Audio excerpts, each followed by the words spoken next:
लेकिन उससे पहले राम ने कहा था, निस्सरहीन करो मही भुज उठाए प्रण कीन।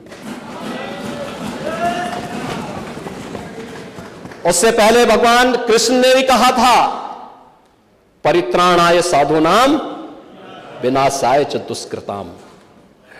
और हम तो राम और कृष्ण को ही मानते हैं, बुद्ध पर विश्वास करते हैं, उन्हीं को आदर्श मान करके हम लोग कार्य करते हैं। शासन पद्धति एक भी इंच इधर उधर नहीं करते उसके बगैर। और इसीलिए मैं आपसे कहने के लिए आया हूं, संभल की घटना या कुंदरकी की जीत, जैसे ही आपके खटाखट की असलियत सामने आई, जनता ने कहा सपाचट। उपचुनाव में 9 में से 7 तो भारतीय जनता पार्टी और एनडीए गठबंधन जीता है। और यही नहीं, सीसामऊ और करहल, याद करिए 2022 में समाजवादी पार्टी ने करहल में 70,000 से लगभग 67,000 से जीती थी। इस बार वह मात्र 13-14 तक आ गई है। वो भी चच्चू थोड़ा वहां पे कृपा कर लिए, नहीं तो वहां भी सपाचट तय था। अगली बार होगा, अगली बार होगा चच्चू, अरे आप चिंता मत करिए, देख लेना अगली बार। कुछ नहीं रहे, बहुत ज्यादा रहे। अगली बार सीसामऊ में भी बाल बाल बच गए। और इसलिए इस बौखलाहट में कि कुंदरकी में लोगों को अपनी जड़ें याद आने लग गई हैं। अब आपने देखा होगा उन लोगों के वक्तव्य को, डिजिटल मीडिया में थोड़ा अवलोकन करिए और देखिए वहां पे जब लोग चिल्ला चिल्ला के बोल रहे हैं कि इन विदेशियों से पिंड छुड़ाना है, क्या बोल रहे हैं लोग, सबको अपनी जड़ें याद आने लग गई हैं। और मुझे लगता है जिस दिन इकबाल महबूब जी को भी अपनी जड़ें याद आएंगी, वह भी फिर यही बात बोलेंगे जो इधर के मान्य सदस्य कह रहे हैं। महोदय, मैं उनसे कहूंगा कि एक बार बाबरनामा का जरूर, बाबरनामा को जरूर पढ़ें।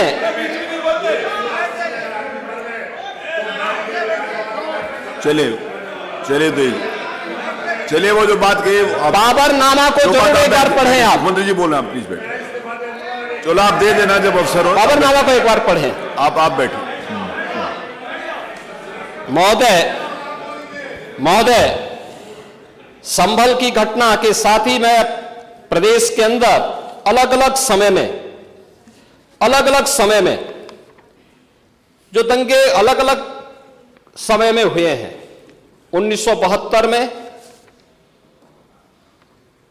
आगरा में दंगा हुआ, 19 लोग मरे थे। आजमगढ़ में 1972 में दंगा हुआ, 3 लोग मरे थे। बहराइच में 1973 में दंगा हुआ, 1 व्यक्ति की मौत हुई थी। गोंडा में 1973 में दंगा हुआ, 1 व्यक्ति की मौत हुई। प्रयागराज में 1973 में एक दंगा हुआ, 2 लोगों की मौत हुई। मेरठ में 1973 में दंगा हुआ, 8 लोगों की मौत हुई। आगरा में फिर 1974 में दंगा हुआ, 1 व्यक्ति की मौत हुई। पीलीभीत में 1974 में दंगा हुआ, 3 लोगों की मौत हुई। कानपुर में 1975 में दंगा हुआ, 2 लोगों की मौत हुई। मुरादाबाद में 1976 में दंगा हुआ, 3 लोगों की मौत हुई। बहराइच में 1976 में फिर दंगा हुआ, 3 लोगों की मौत हुई। बुलंदशहर में 1977 में दंगा हुआ, 2 लोगों की मौत हुई। वाराणसी में 1977 में दंगा हुआ, 8 लोगों की मौत हुई। मुरादाबाद में 1978 में दंगा हुआ, 19 लोगों की मौत हुई। अलीगढ़ में 78 में दंगा हुआ, 21 लोगों की मौत हुई। ये लगातार मैं क्या कर रहा हूं, उसमें आप भी थे, जिसके कारण लोकतंत्र सेनानी आप कहलाते हैं, लोकतंत्र सेनानी कहलाते हैं मल्होत्रा जी। उसी के नाम पर आप लोग, ओह मैं क्या कर रहा हूं, ये दंगे हुए हैं, मैं उन दंगों के बारे में बोल रहा हूं जिन दंगों के कारण लगातार माहौल खराब हुआ है प्रदेश का। और आज प्रदेश के अंदर सुरक्षा का जो एक माहौल है, कानून व्यवस्था की जो एक स्थिति पैदा हुई है, लोगों को सुरक्षा पे विश्वास है, कानून व्यवस्था पर विश्वास है, उसी का परिणाम है कि 40 लाख करोड़ रुपए का निवेश का प्रस्ताव उत्तर प्रदेश को प्राप्त होता है। इतना निवेश, इंफ्रास्ट्रक्चर का एक कार्य, रोड की, रेलवे की, एयर कनेक्टिविटी की, ये उसी का परिणाम है जो सरकार कर रही है और लगातार उसको कर रही है। महोदय, मैं केवल ये कहना चाहूंगा कि आखिर मैं नेता विरोधी दल से ये पूछना चाहता हूं कि अगर हमारा कोई पर्व और त्योहार है या किसी का भी है, मुहर्रम का जुलूस हो या फिर कोई भी अन्य मुस्लिम समाज का कोई पर्व और त्योहार का कोई जुलूस, वो हिंदू मोहल्ले से सुरक्षित निकल जाता है, कोई दिक्कत नहीं होती, मंदिर के सामने से भी निकल जाता है, कोई समस्या नहीं होती। लेकिन इस समस्या केवल वहीं पे क्यों खड़ी होती है जब कोई हिंदू शोभा यात्रा किसी मस्जिद के सामने से, किसी मुस्लिम बाहुल्य क्षेत्र से निकलती है, तब क्यों तनाव पैदा हो जाता है? तभी क्यों झंडा लगाने में क्या समस्या आ रही है? क्या भारत की धरती पे केसरिया झंडा नहीं लग सकता? क्यों नहीं लग सकता? क्यों नहीं लग सकता? मैं यही पूछना चाहता हूं, आखिर ये दंगे क्यों किए जाते हैं? और बहराइच का मामला, महाराजगंज उस कस्बे का,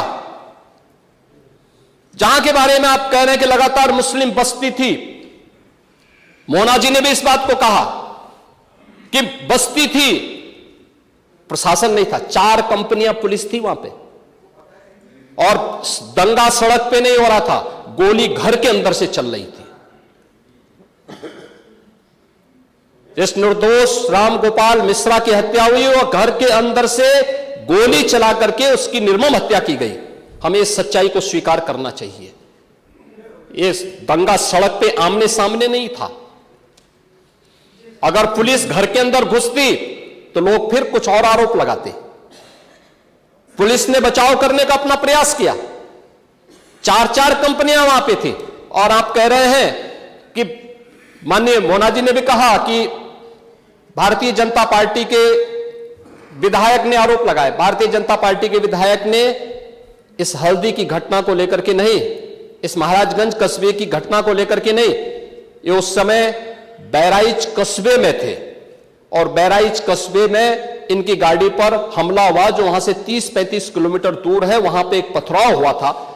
मैंने भी इनको कहा था, मैंने कहा देखो तुम्हारे उस क्षेत्र में दंगा हुआ है, तुम वहां तत्काल जाओ, लोगों को कंट्रोल करो।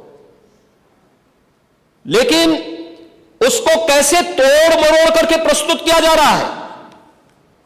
इन्होंने जो तहरीर दी वो दूसरे मामले में दी है, उसका इस घटना से कोई लेना देना नहीं, लेकिन उसको किस तरीके से जोड़ करके देखा जा रहा है। एक जिले में दूरी होती है, इसमें बहराइच से आपको भी वहां जाने में समय लगा होगा, और उस दूरी को आपने देखा होगा, तो ये उतनी ही दूरी है, उस घटना को उससे नहीं जोड़ के देखा जा सकता।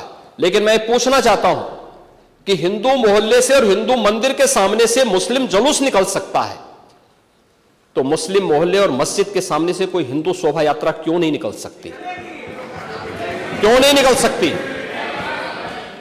और यहीं पे विवाद शुरू होता है। यानी आप चाहते हैं कि आपके पर्व और त्योहार तो शांतिपूर्ण तरीके से मनाए जाएं,